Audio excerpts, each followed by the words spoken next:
Hello,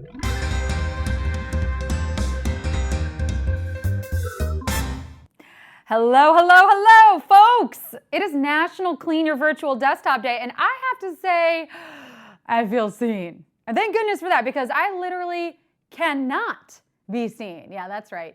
The beautiful photo of me on the top of a mountain in Thailand that I've been, that I carefully selected as my wallpaper, you literally can't see it.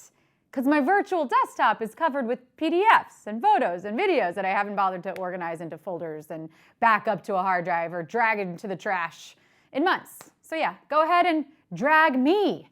I literally need this holiday to get my butt in gear. And it's time for all of you to get your little patooties together too, because we have $1,000 up for grabs, but only if you can answer the next 10 questions correctly. Yeah, that's right. If you get even one wrong, you are out of the running for the prize money. But of course, you can keep playing along for fun. It's just a little less fun than winning cold hard cash. So take your time, make sure you select correctly. Just, not too long or you'll run out of time. And I'm just about running out of time right now. But before we get this trivia party started, 2 quick things, okay? In order to redeem your winnings from trivia, you must have a complete profile on display and be posting your original content. Also, we are now doing a live pre-show every single night, every single weeknight at 7:30 p.m. Eastern, right before trivia. I will be giving away a trivia answer, plus showing your content and talking about display updates. But for now, it's time for display trivia.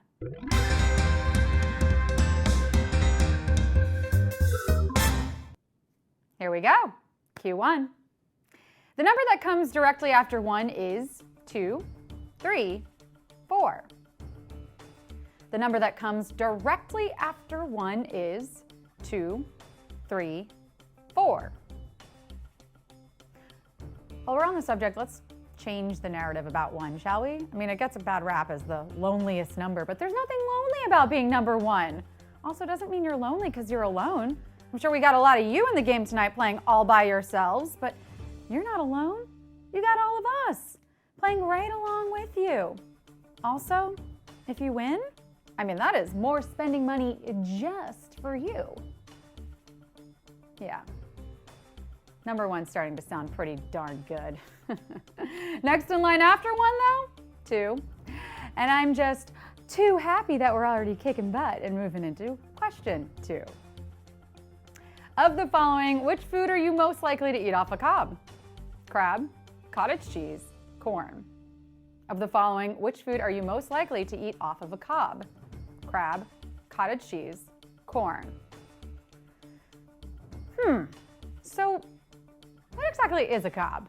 Well, I just so happened to look it up, and believe it or not, the word cob has quite a few meanings. A male swan is a cob. Don't eat off of those, please. Those birds are beautiful, but they are aggressive. A cob can also be a stocky, short-legged riding horse. Again, I'm not sure I'd eat off of one of those things, but I would certainly pose next to one because that sounds cute as heck. For our purposes, a cob is essentially a sturdy mass at the center of something, and in this case, it's corn, which funnily enough, you won't find in a cob salad. Question 3. A circle contains a minimum of how many degrees? 90, 180, 360. A circle contains a minimum of how many degrees? 90, 180, 360. They say someone's always within 6 degrees of separation from Kevin Bacon, but actual bacon needs to be cooked at a temperature much higher than that. Check your nutrition labels. Consuming raw or undercooked meat or seafood could cause foodborne illness, and we do not want that, especially when there's bacon on the line. Protect the bacon at all costs. It is the most important part of any meal. And yes, of course, I have bacon at every meal. Mind your own business, okay? Cook your bacon at least 145 degrees Fahrenheit and keep at least 360 degrees in your circles. All right, circle up. Question 4. The pieces in chess that initiate movement are called what? Rooks, pawns, queens. The pieces in chess that initiate movement are called what? Rooks, pawns, queens. There are many different pieces in chess, but what about any peace and or quiet in chess, huh? It's literally a game about war. Last I checked, quite the opposite of peace. But quiet? I mean, I don't think we need to worry too much about that. Chess players don't seem like a super rowdy bunch. Now the Brady Bunch, that is a bunch that's slightly more rowdy. If you include Alice, there are 9 of them, which is a lot of people to keep quiet for long periods of time.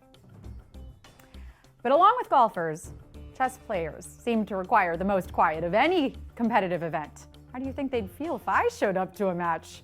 Woo! Go! You go! Yes! Pawns are the pieces in chess that make the first move. Fortune favors the bold display piece. Question 5. Which of these animal byproducts can be clarified directly into ghee, cheese, butter, sour cream? Which of these animal byproducts can be clarified directly into ghee, cheese, butter, sour cream? Okay, well, there's something here that I'd like to clarify. What is ghee exactly? And what is the correct pronunciation, by the way? Ghee, right, which is a hard G, not to be confused with G, which is something I say when I'm like, oh, gee, I have no idea what ghee is. G, ghee, jif, gif. I don't gif a crap how you say that one. Anyway, we know ghee comes from an animal byproduct, and I love byproducts. I mean, I prefer free products. I also love to try products. Look, your girl just wants to do an unboxing, okay? But why buy the cow when you can get the milk for free? Milk! Now that's the OG animal byproduct right there. And milk can be used to make all kinds of yummy stuff, namely cheese and butter. And clarified butter is ghee. Did I make myself clear? Question 6. This nation was the first to successfully launch the first artificial Earth satellite. USSR, USA, UK. This nation was the first to successfully launch the first artificial Earth satellite. USSR, USA, UK. Much like sweeteners, preservatives, and intelligence, satellites can be natural or artificial. A natural satellite you probably know and love? Well, the moon, of course. Look, the moon is a huge Earth stand. She is in constant orbit, always trying to see what's going on with Earth. And so Earth only has one moon. It's quality, not quantity. You hear that, Jupiter? What, you think you're better than us because you have almost 80 moons? Look, it's okay. You know, you bought your moons. Everyone's doing it on their socials these days. The first artificial satellite to successfully make it into Earth's orbit was Sputnik, sent up by the Russians, known at the time as the USSR. Nice work, comrades. Question 7. Which of the following mammals is the heaviest? White rhino, African elephant, hippopotamus. Which of the following mammals is the heaviest? White rhino, African elephant, hippopotamus. Well, does anyone know the answer? Anyone care to weigh in? Here's what I want to know. Where did we get a scale big enough to measure any of these animals? And then on top of that, how did we wrangle them onto said scale? I mean, are we just speculating? You know what happens when you speculate? You make a spec out of you and late. Don't question me on this. It's definitely something that a lot of people say. All of these animals are heavy hitters, but holy cow, cows are up there, but didn't quite make the list today. A male hippo can be anywhere from 3,000 to 4,000 pounds. A male white rhino will tip the scales at about 5K, but the African elephant crushes the competition at 13,000 pounds. It's not the only one crushing it tonight. Look at you. Oh, you go. Q8. Anagen, catagen, and telogen are growth phases for what? Human fetuses, hair follicles, nuclear reactions. Anagen, catagen, and telogen are growth phases for what? Human fetuses, hair follicles, nuclear reactions. My favorite growth phases are the ones spiritually enlightened white women are always having on social media. Yes, thank you for posting your morning affirmations. I didn't realize that was pure light and love and that I could make money just by thinking about it. Yes, babes, we are all on a different journey. You're posting bikini pics from your sound bath retreat in Aruba, and I am taking the L train into Manhattan on a Wednesday. We are not the same. Okay, so while I work out my comparison issues, why don't you work out the answer to this question here? Anagen, catagen, and telogen are not just new songs out of Lord's discography, they're the growth phases of hair follicles. I hope you didn't stumble in that question, because it's time for question 9. The common name of the animal that comprises the family Pectinidae is used to describe the styles of what animal? Take a look at that question there.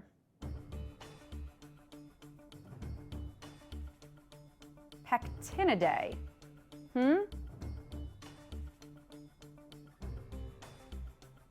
Pectinidae.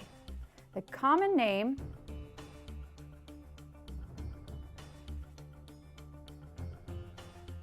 of the animal that comprises the family Pectinidae is used to describe styles of all of the following items except hemlines, potatoes, nail guns. Hemlines, potatoes, or nail guns. Common name of this animal is what we are looking for. And no, not Common's name. His name is Common. Duh. Well, actually, his birth name is Lonnie Rashid Lynn, named for his papa. So cute. And his full stage name was Common Sense before he dropped the sense to make bank. Unfortunately for us, though, this question isn't about Common current boyfriend Tiffany Haddish. Talk about a power couple. But it is about an undersea mollusk you might more commonly refer to as a scallop. And you can scallop hemlines, you can scallop potatoes, but as far as I know, technology has not yet allowed us to scallop any power tools. I don't need all that fluff. The best scallops are usually just seared in butter. Yummy! It is time for the final question. Question 10. Which of the following Disney movies' main characters does not share a name with anyone in Shakespeare's canon? Aladdin, Mulan, The Little Mermaid. Which of the following Disney movies' main characters does not share a name with anyone in Shakespeare's canon? Aladdin, Mulan, The Little Mermaid. Whoa, Shakespeare has a canon? I mean, I thought he was just a playwright and actor, but apparently the dude was also a pyromaniac? Well, wonders never cease. I mean, that's a saying that sounds like Shakespeare might have written it, but no sources link it to him. He is credited with a literal ton of other English language idioms and phrases, though, like in a pickle, love is blind, and it's all Greek to me. Thanks, Will. We can also thank him for the plot of The Lion King, a great Disney movie loosely based on Hamlet. As for these other films, though, no plot credit goes to Shakespeare, but he does have characters named Iago and Ariel from Othello and The Tempest, respectively, which are main characters in Aladdin and The Little Mermaid. Mulan is your answer. It's the circle of trivia, and it moves us all. Yeah, till we find our place in the winner's circle. It's a circle, the circle of trivia. I don't know, something like that. Give me a break. It's Monday. I'm still warming up. I'll give you a break too, okay? The only thing that I'm not gonna catch you some slack on is setting up your display profile all the way. Choosing a profile pic, posting. You need to do that to claim your winnings.